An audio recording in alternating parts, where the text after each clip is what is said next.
Bonjour à tous et bienvenue dans cette nouvelle vidéo. Je suis très content de vous retrouver aujourd'hui pour vous faire le second book haul du mois de septembre parce que j'ai encore pas mal de petites choses à vous montrer. Tout d'abord, je suis désolé, j'ai pas pu faire de vidéo pour vendredi, tout simplement parce que j'ai absolument pas eu le temps cette semaine. Pour le vendredi, j'avais prévu de faire une petite vidéo du top des couvertures de Fairy Tail. Malheureusement, j'ai pas eu le temps de regarder dans toutes mes couvertures, etc., d'en choisir 5 ou 10, je sais pas encore combien je vais en sélectionner, mais bon, ça, on verra ça plus tard. Mais normalement, cette vidéo devrait arriver la semaine prochaine, donc aujourd'hui, je me suis dit, c'est parti pour faire un book haul. Parce que oui, les book hauls sont quand même les vidéos les plus faciles à faire et à préparer, parce que j'ai pas grand chose au final à préparer à part vous montrer les tomes et vous en parler rapidement. Non, voilà, j'ai un peu facile, voilà, on va pas se mentir. Hein. J'ai également pu lire 2 mangas pendant mes pauses, parce que comme du coup je bosse en librairie des fois, lors de la pause de midi, je lis des petits mangas, hein, tout simplement. Et là, j'ai pu lire Le Molosse de chez Kiyun. Mon avis dessus est assez partagé, parce qu'en fait, je m'attendais pas du tout à ça, mais au final, dans Le Molosse, donc dans ce manga-là, vous avez 3 nouvelles. Dans ce manga-là, ça se trouve comme d'habitude, il sera là, mais bref, je vous mettrai l'image quelque part par ici. Il s'agit d'un one-shot au prix de 15 € dans la collection des chefs-d'œuvre de Lovecraft. Et j'étais un peu mitigé parce que dedans, en fait, on n'y retrouve pas qu'une seule. Moi, en gros, dedans, je pensais qu'il y aurait simplement l'histoire du Molosse. Et en fait, non, dedans, il y a 3 nouvelles. Je vous mettrai les titres quelque part ici, parce que j'ai un peu oublié, mais on a le Molosse, le temple et voilà, en gros on a 3 nouvelles à l'intérieur et ça va très vite et je trouve qu'au final on n'a pas vraiment le temps de s'attacher aux environnements, aux personnages, à l'univers et tout. Les 3 nouvelles sont très sympathiques et elles sont assez flippantes, notamment d'ailleurs celle du Molosse que j'ai vraiment beaucoup aimé. Les 2 autres sont cool, mais en gros elles sont pas transcendantes parce qu'on n'a pas vraiment le temps de s'attacher à la chose, mais comme d'habitude les dessins et l'édition sont sublimes, donc on va dire que c'est cool. Mais voilà pour le Molosse, on va dire que j'ai préféré par exemple l'appel de Cthulhu ou certaines autres histoires que j'ai trouvé beaucoup plus impactantes, parce qu'à l'intérieur on n'avait qu'une seule histoire dans le tome, et là on a 3 nouvelles dans un tome, et en plus le tome est assez petit, donc je trouve que ça se lit très vite, et je sais pas, j'ai pas vraiment eu le temps de de m'attacher plutôt à l'histoire, au personnage, etc. Mais bon, voilà pour le Molosse. Et le deuxième manga que j'ai lu pendant une petite pause, et c'est Nier. Ils ont sorti un manga Nier ou Nier, comme vous voulez. Ce premier tome était assez sympathique. Ça, je sais qu'on aura le deuxième tome au mois de novembre. Et c'est une série qui est toujours en cours chez Kurokawa. Personnellement, j'avais fait le nœud, tout à fait, oui, le jeu Nier Automata, que j'avais vraiment trouvé sympa. Alors, j'ai bien été heureux de découvrir ce manga parce qu'on y retrouve vraiment l'univers et l'ambiance avec les personnages, vous savez, les robots, les androïdes et tout. J'ai vraiment trouvé ça super cool. Pas mal de bonnes scènes de combat aussi, mais je suis quand même très curieux de voir ce que va donner le tome 2. Surtout que le tome 1 se termine en énorme queue de poisson qui ne nous donne qu'une seule envie, c'est de foncer lire le tome 2, qu'on n'a pas encore malheureusement. Donc je dirais quand même le tome 2 au mois de novembre, mais je vous en reparlerai je pense. Mais dites-moi d'ailleurs si jamais vous avez acheté ces 2 mangas là, est-ce que vous en avez pensé? Moi en tout cas, j'ai passé un bon moment avec ces 2 lectures, mais j'avoue que j'ai quand même préféré Nier Nier d'ailleurs qui s'appelle pas du tout, je sais plus le titre du manga, je sais même pas si jamais il porte le nom de Nier Automata ou pas, mais en tout cas le manga est sacrément cool et je pense que les fans des jeux seront contents. Et en parlant de Nier, vite fait pour finir un petit peu avec ce que j'ai pu regarder en librairie, j'ai pu feuilleter également l'artbook de Nier qui était sorti le même jour. Les 2 sont sortis le même jour et l'artbook est incroyable. Je pense que je vais finir par l'acheter parce que c'est vrai qu'il est très beau. Il est pas très cher parce que je crois qu'il coûte à peu près 20 €, donc c'est plutôt hyper accessible pour un artbook. Mais bon, bref, ça je vous en reparlerai si jamais je l'achète, mais j'ai pu le feuilleter, il était sympathique. Voilà, donc je tenais simplement à vous parler de ces petites choses que j'ai la chance de lire pendant mes pauses en librairie. Voilà, c'est vrai, des fois j'ai 1 heure, et pendant 1 heure, au lieu de prendre mon téléphone, je prends un petit manga dans la librairie, puis je vais le lire tranquillement. Voilà, j'avoue, c'est un avantage que j'aime beaucoup. Bref, voilà pour ce que j'ai pu lire en librairie, et maintenant je vais vous montrer tout ce que j'ai acheté et reçu. C'est parti. Tout d'abord, j'ai reçu 2 séries de la part de Kazé.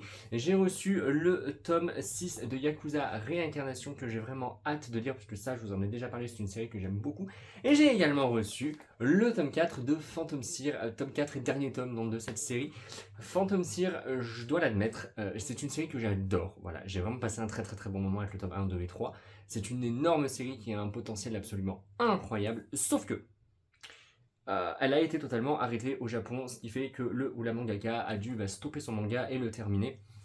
Et apparemment, ce 4e tome est énormément bâclé et la fin est un peu décevante. Voilà, donc on verra bien ce que ça va donner, mais moi je vous avoue, j'ai peur. Parce qu'en fait, dans le tome 3, on nous a présenté tellement de nouveaux personnages, de nouveaux ennemis et tout, et je me demande comment, enfin c'est pas possible en fait, dans un tome, on peut pas conclure tout ce qu'on a entamé dans les tomes précédents, donc je savais déjà de base que j'allais être déçu par ce 4e tome, parce que forcément, ça va être bâclé, et j'ai tellement pas envie de dire au revoir à cette série, parce que je vous jure que c'est vraiment une excellente série. On verra bien ce que ça va donner, hein. Peut-être que j'aurai une bonne surprise, mais Mais voilà, j'ai déjà eu le retour de quelques personnes qui ont eu la chance de le lire aussi, et malheureusement c'est un peu décevant, donc on verra bien. Et ça, il sort le 21 septembre. Et dites-moi d'ailleurs si jamais vous avez lu Phantom Series, ce que vous en avez pensé, enfin du moins ce que vous avez pensé des 3 premiers tomes. Jamais vous êtes comme moi, vraiment enchanté et que vous avez beaucoup aimé cette série et que vous êtes vraiment déçu qu'elle se termine aussi vite. Ou si pour vous, bah, c'est bien qu'elle se termine aussi vite parce qu'il était pas vraiment top. Bref, j'attends un peu vos avis en commentaire. Et en ce qui concerne Yakuza Réincarnation, c'est toujours en cours au Japon, il me semble, avec 9 tomes, mais comme d'habitude, je le mettrai dans la vidéo. Et j'ai vraiment hâte de découvrir ce tome. En plus, la couverture est vraiment stylée, j'aime beaucoup. Et j'ai déjà hâte de lire la suite, alors j'ai toujours pas lu ce tome, mais c'est une série qui est tellement cool. Mais je vous en ai déjà parlé plein de fois, alors je ne vais pas m'attarder dessus. J'ai le premier tome de Animal Crossing de chez Soleil Manga. Ça pareil, j'ai aucune info dessus, il me semble que c'est toujours en cours. Et je ne sais pas du tout ce que ça vaut parce que je ne l'ai pas encore lu. Je vous montre un peu les dessins.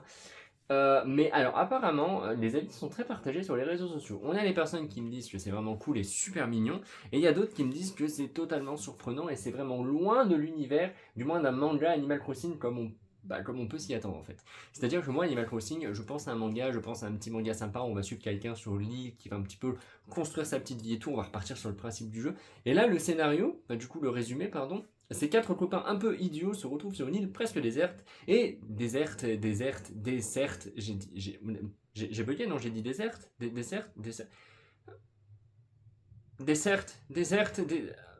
sais pas ce que j'ai dit, mais ça sonnait très bizarre. Bref, sur une île presque déserte, voilà, c'est le mot, et décide de faire de ce petit coin perdu un lieu idyllique. Voilà. Et alors, apparemment, j'ai eu quelques petits avis qui m'ont dit qu'ils défonçaient l'univers d'Animal Crossing, parce qu'en fait, on se retrouve vraiment avec des gens qui vont défoncer l'île. Alors après, je l'ai pas lu, donc pour l'instant, je vous dis simplement un petit peu ce que j'ai entendu sur la toile et les réseaux. Mais apparemment, c'est très surprenant comme manga. Mais on verra ça, parce que j'ai hâte de le lire. Je pense que ça va se lire très très rapidement. J'aime beaucoup les dessins qui par contre reste bien dans le style Animal Crossing. Donc écoutez, on verra bien ce que ça va donner. À la fin, il y a pas mal de petites choses d'ailleurs sur les jeux, parce que c'est bien marqué. Hein. Il y a déjà une planche de stickers au début, des gags et de nombreux détails sur le jeu. Et la planche de stickers, elle est juste au début du manga. Voilà, elle est juste là, on a quelques stickers qui sont très sympathiques et qui reprennent bien sûr les personnages emblématiques du jeu. Hein. Voilà pour les stickers. Écoutez, je le lirai, je vous en reparlerai assez rapidement. Mais bon, après, moi de toute façon, Animal Crossing, c'est pas non plus le manga que j'attendais le plus dans l'année. Et on va dire que je m'attends pas à avoir un énorme coup de cœur en lisant ce manga, mais plutôt un petit moment cocooning tranquille avec Animal Crossing, comme dans le jeu en fait. Vous voyez, quand on joue à Animal Crossing, c'est pour être tranquille, cocooning, relaxé. Mais je pense qu'avec le manga, ça sera pareil. Enfin, j'espère. Parce qu'il y a une personne quand même qui m'a dit qu'une fois qu'elle avait terminé sa lecture, elle était un peu déboussolée en mode la lecture était un peu lourde, genre c'était très bizarre ce qui se passait là-dedans. Donc, écoutez, je verrai bien, je vous en reparlerai. Bon, cet achat n'est pas surprenant, mais bien sûr, je me suis pris le tome 10 collector de l'Atelier des Sorciers. Tome 10 que j'ai réussi à avoir sans trop de soucis. J'avais fait un petit sondage sur Instagram et apparemment vous avez été nombreux à ne pas avoir le droit à votre exemplaire. Déjà d'une à cause des personnes qui comme d'habitude les ont achetés en masse pour pouvoir les revendre à des prix exorbitants sur Vinted. Voilà. Et puis sur le fait que à cause de la pénurie de papier, tout ça, forcément il y a moins de stock que d'habitude. Mais en tout cas je suis très content parce que j'ai pu l'avoir et j'espère que si vous aviez envie de l'acheter, vous avez pu également l'avoir parce que c'est une très belle édition. Elle est vendue au prix de 18 € et en fait à l'intérieur vous avez le droit à un seau avec 2 bâtons de cire. Je vous le montre comme ça mais ne vous en faites pas, je vais vous faire un petit zoom dessus. Et je m'attendais pas à une telle qualité. J'ai été très surpris par le seau, qui est vraiment très beau, dans un très beau bois et je le trouvais très lourd. Alors je m'attendais un petit peu, pas à un jouet, mais un truc un petit peu plus... je vais pas dire bas de gamme non plus, mais un petit goodies sympa quoi. Et là je trouve que c'est vraiment hyper qualitatif. Et en ce qui concerne la couverture alternative qui est vraiment très belle comme d'habitude, je vais vous montrer, hop là, je vais vous montrer l'autre couverture, c'est-à-dire la couverture classique du tome. Oh là. Hop, et voilà pour la couverture classique. Personnellement, comme d'habitude, hein, j'ai un gros coup de cœur pour la couverture normale qui est vraiment très très belle, mais je trouve que la couverture classique est magnifique aussi. Hein. Vraiment, les couleurs et tout qu'il y a à l'intérieur, c'est incroyable. Désolé pour la machine à laver qui fait son retour dans mes vidéos, ça fait longtemps. Maintenant, je vais vous montrer un petit peu le seau et les bâtons de cire qui est à l'intérieur du collector. Je vais d'abord vous montrer les 2 bâtons de cire qui sont offerts. Voilà, donc il y en a un couleur bleue et couleur dorée. Et ça va parfaitement bien en fait au final avec le manga parce qu'on s'attend vraiment à retrouver ces couleurs là. C'est bizarre mais enfin bref, ces couleurs correspondent parfaitement à l'Atelier des Sorciers. Voilà pour les 2 bâtons de cire. Mais bien sûr, le plus important, c'est le seau. Et vous voyez, il est vraiment magnifique. Déjà, il est assez lourd. Je m'attendais pas du tout à ce qu'il soit aussi lourd. Et vous voyez, le seau c'est comme ça. Hop. On peut le dévisser, donc en fait on peut dévisser cette partie-là, cette partie dorée. Et je pense qu'on peut mettre d'autres seaux du coup à la place si jamais vous avez envie Il doit en avoir plein si jamais vous en avez déjà chez vous. Après, je dis ça, je n'y connais rien. Je vais juste le dévisser pour vous le montrer. Bon, déjà, je vous montre le support en bois qui est vraiment magnifique. Vraiment, il est très très très très beau. Je le trouve hyper quali. Et vous voyez, ça se dévisse. Hop, bah ici comme ça au bout là. Et bah, vous le revissez avec ça. Donc après, est-ce qu'on peut acheter plusieurs seaux, etc. Pour pouvoir le mettre à la place? Je sais pas du tout parce que j'y connais rien. Mais en tout cas, ça se dévisse. Donc jamais ça se dévisse, bah, je me dis que ça peut être remplacé. Bref, voilà pour ce petit seau que je revisse avant de vous le montrer une dernière fois quand même. Mais il est vraiment magnifique. Vraiment hyper surpris, très quali, très joli. Et je suis vraiment très content.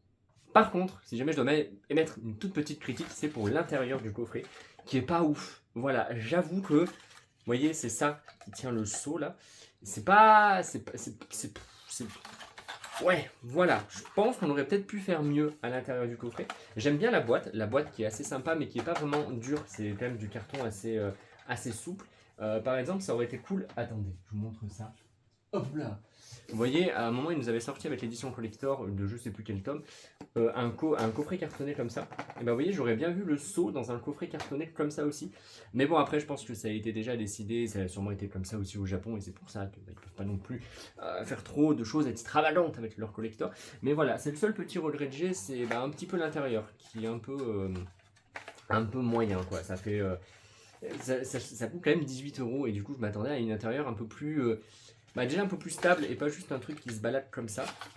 Mais bon, en soi, c'est pas grave. Je suis pas déçu non plus parce que j'aime beaucoup ce lecteur. Et je vous dis, je suis hyper surpris par la qualité du seau. Maintenant, j'ai hâte de me plonger à l'intérieur de ce tome 10, sachant que la série est toujours en cours avec 10 tomes au Japon, 10 ou 11 tomes. Donc je pense qu'on va devoir attendre un sacré moment avant d'avoir la suite en France. Mais déjà, il me semble qu'on avait attendu un petit moment avant d'avoir ce tome 10. Mais en tout cas, trop bien. Comme d'habitude, on remercie Pika parce que à chaque tome de l'Atelier des Sorciers, on a le droit à des éditions collector, mais d'une qualité ouf. Voilà, à chaque fois, on est gâté, que ce soit avec les couvertures qui sont incroyables. Et en fait, ils arrivent vraiment à nous donner, il me semble que ça doit être la même chose qu'ils ont eu au Japon, je suppose. Mais en tout cas, ils arrivent à nous gâter avec de très belles éditions pour l'Atelier des Sorciers. Et donc, merci beaucoup Pika pour ça. De la part de Inis, j'ai reçu le roman de Maya l'abeille, qui me faisait vraiment de l'œil, parce que c'est super sympa. Déjà, la couverture est beaucoup trop mimi. Et comme d'habitude, c'est quand même un roman qui est écrit assez gros, donc je pense que ça peut se lire très rapidement. Et j'ai vraiment hâte de le découvrir parce que je trouve que l'histoire de Maya, c'est très mignon. Je me souviens du dessin animé quand j'étais petit. Et là, en termes d'histoire, c'est Maya est une abeille intrépide qui rêve d'aventure. Au premier jour de sa vie, elle s'engage dans un incroyable périple au cœur de la nature, loin de sa ruche. Ah, mon intonation de voix est totalement buggée, mais c'est pas grave. C'est ainsi qu'elle rencontre de nombreux amis et découvre le monde dans toute sa beauté estivale. Mais la petite Maya est encore bien jeune et ignore tous les dangers qui rôdent alentour. C'est bizarre, j'ai bugué, mais bon. Un roman initiatique et poétique qui ravira petits et grands. Voilà, écoutez, j'ai vraiment hâte de me plonger là-dedans. Je trouve que l'édition est très belle. C'est très mignon, ça donne envie. Ça donne un petit coup de fouet pendant la période automnale qui va bientôt arriver avec la pluie tous les jours, etc. Mais c'est un roman, c'est que je lirais bien aussi au printemps. Vous voyez, en fait, avec le retour des petites abeilles, des fleurs et tout. Bref. Voilà pour le roman de Maya l'abeille. J'ai vraiment hâte de le découvrir. Et puis je vous en reparlerai assez vite, je sais pas. En tout cas, je vous en reparlerai une fois que je l'aurai lu. Ils m'ont également envoyé leur nouveau MOOC sur hommage à Pokémon à la consécration, sachant qu'ils avaient déjà sorti un exemplaire. C'était Pokémon les origines de la saga. Et là, on aura affaire un petit peu à tout ce qui s'est passé par la suite, notamment avec les jeux vidéo, la Switch et tout. Et ça m'a l'air super sympa. Je vous dis vite fait les chapitres. On a Génération 5 noir et blanc, la Génération XY, la Génération Soleil et Lune. Au-delà de Nintendo, le jeu de cartes à collectionner, anime et manga, l'univers Pokémon et une nouvelle génération avec le présent et le futur de la saga. Comme d'habitude, les moods de chez Inis, perso, je les trouve hyper qualitatifs, c'est hyper plaisant à lire et j'aime beaucoup le travail d'édition. Je trouve ça vraiment très joli. Bref, vraiment content de l'avoir vu et comme d'habitude, écoutez, je le lirai, je vous en reparlerai. Et lui, il est dispo au prix de 16,50 € et je vous ai pas dit pour Maya l'abeille. Je vous ai pas dit pour Maya, mais c'est 12,90 €. C'est vraiment pas cher pour du roman. Donc si jamais vous avez envie de romans sympathiques, allez voir vraiment du côté de chez Inis parce qu'ils ont des petites pépites. Merci beaucoup à Inis pour cet envoi, ça me fait vraiment extrêmement plaisir. Et je suis trop content et j'ai hâte de me plonger là-dedans. Oh là là là là, ça fait déjà 18 minutes que je filme. Vous savez quand même qu'en commençant cette vidéo, je me suis dit ça va être rapide, genre 10 minutes et tout. Sauf qu'en fait, je ferme jamais ma gueule. Ce qui fait que forcément, il y en a toujours pour beaucoup plus de temps que prévu. Bref, maintenant je vous montre vite fait ce que j'ai reçu de la part de Pika Édition. Hyper méga content parce que j'ai reçu le tome 3 de Komi cherche ses mots. Déjà la couverture est magnifique et j'avais vraiment beaucoup aimé les deux premiers tomes. Alors Komi cherche ses mots, c'est une série qui est toujours en cours, je crois, avec 26 tomes au Japon. Oui, 26 tomes. c'est pas que j'aime pas les séries longues, vous voyez, mais le truc c'est que pour Komi, je me demande vraiment comment est-ce qu'ils vont faire tenir les choses sur plus de 26 tomes. Au bout d'un moment, je pense que ça va quand même devenir un peu lassant, à moins que ça se renouvelle. Je sais pas, ça se trouve peut-être que Komi va quitter le lycée pour aller à la fac. On sait jamais, hein. Peut-être qu'il va y avoir vraiment un changement en termes de scénario absolument incroyable. Mais bon, on verra bien. En tout cas, j'ai vraiment hâte de lire ce tome 3 parce que j'ai kiffé les 2 premiers tomes. J'ai reçu leur nouveauté, c'est, ah bah oui, bah d'accord, Meurtre dans le... Bonjour. Alors j'ai disais, j'ai reçu leur nouveauté Meurtre dans le Décagone, et ça c'est une série qui est terminée en 5 tomes, donc ça c'est cool, c'est une série courte. Et ce qui est bien avec Pika, c'est qu'ils ont vraiment l'habitude en ce moment de nous fournir des petites séries courtes. Il y avait Denjin N qui était terminée en 3, 4, bonjour, 4 tomes. On a eu une autre série chez Pika qui était terminée, bah, c'est J'irai te tuer dans tes rêves. D'ailleurs, le tome 2 va sortir au mois de septembre, je crois que c'est terminé en 4 tomes, et là maintenant c'est terminé en 5 tomes, ça c'est cool. Et pour l'histoire, c'est un groupe d'étudiants membres d'un club d'amateurs de romans policiers part en vacances sur l'île de Tsunojima. Ils vont résider dans le Décagone, un bâtiment à l'architecture surprenante créé par Seiji Nakamura, mort 6 mois plus tôt dans un incendie sur la même île. Je sais vachement lire, moi, c'est... Waouh, vous êtes en train de m'écouter, vous devez vous dire c'est horrible, arrête de lire les résumés Ikiryo, c'est horrible. Mais une fois sur place, le groupe va faire une étrange découverte. De mystérieuses plaquettes où figurent les mots victime, détective et coupable semblent leur être destinés. C'est possible ça de galérer à lire comme ça. Au même moment, une autre étudiante ex-membre de ce club reçoit une lettre de la part du mort. Une double enquête commence alors. Voilà. En vrai, c'est hyper mystérieux. Et les dessins sont vraiment sympas et j'aime beaucoup ce genre d'histoire. Alors moi je dis oui tout de suite. Et la couverture est quand même très classe. Voilà, la couverture est magnifique. Je vous montre les dessins, parce que je crois que je vous ai pas montré les dessins de Komi. Bon après Komi, on va dire que c'est connu, mais je vous le feuilleterai vite fait après. Voilà, écoutez, on verra bien ce que ça donne, mais je suis très curieux. Ça m'a l'air super sympa. Et puis j'aime bien tout ce qui est policier et tout. Et pour Komi, voici les dessins. Mais bon, je pense quand même que c'est assez connu. Je vous avais déjà bien parlé des 2 premiers tomes. Voilà pour Komi cherche ses mots. Et voilà pour aussi Meurtre dans le Décagone, qui m'a l'air super sympa et je vous en reparlerai une fois que je l'aurai lu de toute façon. Comme tous les autres mangas, parce que je ne peux pas vous en parler tant que je ne l'ai pas lu.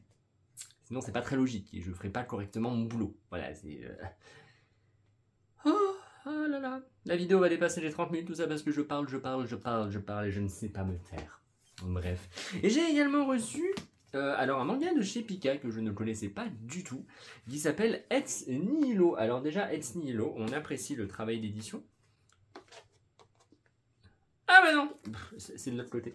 Vous voyez déjà c'est super beau le travail des couvertures. Ça vous voyez c'est un manga, si jamais je pouvais le placer comme ça dans ma mangathèque debout, ça serait super sympa parce que vraiment la couverture est incroyable. Donc les 2 couvertures sont liées hein, comme vous pouvez voir. Et donc ça c'est une série qui termine en 2 tomes. Parfait, le 2e tome est un énorme pavé, vous voyez, le 2e tome est là, on a le 1er tome là, c'est un monstre. Et en termes d'histoire, je vais vite vous lire le résumé du tome 1, c'est bien le tome 1 que j'ai pris, oui. Alors qu'il n'aspirait qu'à une vie tranquille et rangée, le quotidien de Yukari Kamono est mis sans dessus-dessous le jour où une immense créature blanche le prend en chasse, détruisant la ville sur son passage. En plus, quand même, on déconne pas. Une mystérieuse jeune fille du nom d'Anya surgit alors à ses côtés pour lui venir en aide et lui révèle qu'il est, comme elle, un créateur, un être ayant la faculté de matérialiser tout ce qu'il imagine. Mais qu'est-ce que cela signifie vraiment? Et que veulent les gens qui se sont lancés à sa poursuite? Si Kamono veut espérer survivre et obtenir des réponses à ces questions, il va devoir se battre. Voilà.